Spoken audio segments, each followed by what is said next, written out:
Welcome back to Northwest Elite Spirit, the channel you come to train your mind, body, and spirit. I'm Coach Brian. If you haven't hit that subscribe button yet, do that now. And hit the notification button to stay up to date on all of my newest releases. This is Encounters with the Nagual, Conversations with Carlos Castaneda by the author Armando Torres, and the chapter Awareness of Death. Over the years, my need to understand the world had led me to store a lot of scientific or religious explanations on almost everything, which all had one common denominator: a great trust in the continuity of man. But by helping me to see the universe with the eyes of a sorcerer, Carlos destroyed that sensation in me. He made me see that death is an irrevocable reality, and that to avoid acknowledging it by applying second-hand beliefs is shameful. On one occasion, somebody asked him, "Carlos, what expectations do you have for the future?" He replied, "There are no expectations. Sorcerers do not have a tomorrow." One night, a large group of interested people had gathered in the auditorium of a private residence near the area of San Geronimo. When I arrived, Carlos was already there. He was smiling, busily answering questions. Carlos's initial topic that night was what he called not doing. Not doing is an activity specially designed to banish any trace of everyday habits from our lives. He affirmed that not doing is the favorite exercise of apprentices because it introduces them to a marvelous environment and creates a very refreshing bewilderment for one's energy. The effect not doing has on one's awareness, sorcerers call stopping the world. In response to some questions, Carlos explained that not doing cannot be reasoned out. Any effort applied towards interpreting it is in fact a mental working, and therefore the effort automatically enters into the field of doing. Carlos advised us, when not doing, the premise of sorcerers for dealing with this kind of practice is inner silence. And the quality of silence required for something so enormous as stopping the world can easily come from direct contact with the great truth of our existence, that we are all going to die. If you want to know yourselves, become keenly aware of your personal death. It is not negotiable. Death is the only thing that you can seriously own. Everything else may fail, but not death. You can take that as a fact. Learn how to use your death to produce real effects in your lives, and stop believing in fairy tales of death. Nobody out there in the great void needs you. None of us is that important. Our self-importance is what invented something as fantastic as immortality. A humble sorcerer knows that his destiny is the same as that of any other living being on earth. So instead of having false hopes, a warrior works concretely and with great effort to escape the human condition and to reach the only exit we have, the breaking of our perceptual barrier.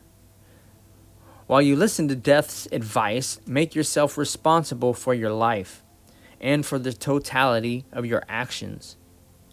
Explore yourself, recognize yourself, and live intensely like sorcerers live. Intensity is the only thing that can save us from boredom. Once aligned with death, you will be able to take the next step, reducing your baggage to a minimum. This is a prison world, and we must leave it as fugitives. We cannot take anything with us. Human beings are travelers by nature, To fly and to know other horizons is our destiny. Do you take your bed or your dining table with you on a trip? Synthesize your life. Carlos made the comment that humanity in our time has acquired a strange habit that is symptomatic of the mental state we live in. He said, "When we travel, we buy all kinds of useless souvenirs in other countries, things that we certainly would never buy in our own country. Once we return home, we store them in a corner and end up forgetting their existence until one day we notice them by chance and toss them in the garbage. And we behave this way on the journey that is our life. We are like donkeys carrying everything we have done as a bale of stuff with no value to us. In the end, when old age assaults us, our bundle serves to afflict some statement or other on us, which we endlessly repeat like a scratched record. A sorcerer asks himself, what is the sense in all this? Why invest my resources in something which will not help me at all? My appointment as a sorcerer is with the unknown. I cannot commit my energy to nonsense. While you walk the earth, collect something of true value from it. Otherwise, the walk is not worth the effort. The power that governs us has granted us a choice. Either we spend life prowling around our familiar habits, or we encourage ourselves to get to know other worlds. And the one thing which can give us the necessary jolt is the awareness of death. An ordinary person spends his whole existence without ever stopping to reflect because he thinks that death is at the end of life. You might think, I will always have time for whatever, but a warrior has discovered that this is not true. Death lives beside us at an arm's length away, permanently alert, looking at us, and ready to jump at the smallest provocation. The warrior who contemplates death transforms his animal fear of extinction into an opportunity for joy, because the warrior knows that all he or she has is this moment. Think as warriors. We are all going to die. One of those present asked him, Carlos, in another lecture you told us that having the spirit of a warrior means seeing death as a privilege. What does that mean? Carlos answered, it means to leave our mental habits behind. We are so accustomed to human coexistence that even face to face with death, we continue thinking in group terms. Religions tell of flocks of sheep and goats who go to heaven or to hell according to their fortunes. But religions do not tell us about the individual in contact with the absolute. Even if we are atheists and we do not believe that anything happens after death, that anything is generic and we assume it is the same for everybody. Most atheists cannot conceive of the idea that the power of an impeccable life can change things. In the view of such ignorance, it is normal for an ordinary person to feel panic regarding their death, and they try to deal with it with prayers and medicines, or they may try to confuse themselves with the noises of the world. Most human beings have an egocentric and extremely simplistic vision of the universe. They never stop to consider our destiny as transitory beings. And so their obsession with the future betrays them. A girl who took part in this conversation was clearly affected by Carlos's words and commented that the obsessive presence of death in his teachings was a detail that contributed to darken them. She would have liked a more optimistic emphasis, more focused on life and its accomplishments. Carlos smiled and replied, "Oh, sweetheart, your words show a lack of deep experience with life. Sorcerers are not negative. They do not seek the end, but they know what gives value to life is having an objective worth dying for. The future is unpredictable and inevitable. Someday you will not be here anymore. You will be gone. Do you know that the tree for your coffin has probably been cut already? For the warrior and for an ordinary man, the urgency of living is the same because neither knows when they will take the last step. For that reason, we have to be attentive to death. It could jump at us from any corner. I knew a guy who went up on a bridge and urinated above a passing electric train. The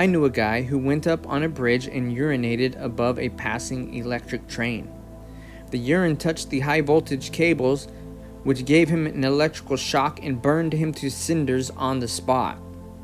Death is not a game. It is reality. Without death, there would not be any power in what sorcerers do. Death involves you personally, whether you want it to or not. You can be so cynical that you discard other topics of these teachings, but you cannot make fun of your end because it is beyond your power to decide, and it is implacable. Destiny's coach will take all of us without distinction. But there are two kinds of travelers. One type of traveler is ordinary people with boring existences, without creativity, and whose only hope is in the repetition of their stereotypes until the end. These people's end will not make any difference whether this end happens today or in 30 years. The other type of traveler is the warriors who can leave with the totality of themselves because they have fine-tuned every detail of their lives. We are all there waiting on the platform of eternity, but not everyone acknowledges it. Awareness of death is a great asset and art. Warriors put an end to their routines. They do not care anymore whether they have company or are alone, because they have heard the silent whisper of the Spirit. Warriors say that truly they have lived. Warriors say that truly they have died. From that point on, even the simplest things in life become extraordinary for them. Through this, sorcerers learn to live again. They taste each moment as if it were the last one. They do not waste any effort on feeling dissatisfied, nor do they grow. They do not waste any effort on feeling dissatisfied, nor do they throw away their energy. They do not wait until they become older to ponder the mysteries of the world. They are on it. They are exploring. They know the marvel. If you want to make a space in your life for the unknown, it will help to be aware of your personal extinction. Accept your destiny of death as the unavoidable fact that it is, and purify that feeling. You will then easily become responsible for the incredible event of being alive. And do not dream of begging in the presence of death. It will not and cannot condescend to those who try. Invoke your death, aware that you came into this world to know it. Challenge death, knowing that whatever you do not have the smallest chance of conquering it. Death is as gentle with the warrior as it is merciless with the ordinary man. At the end of his lecture, Carlos said he was going to give us an exercise.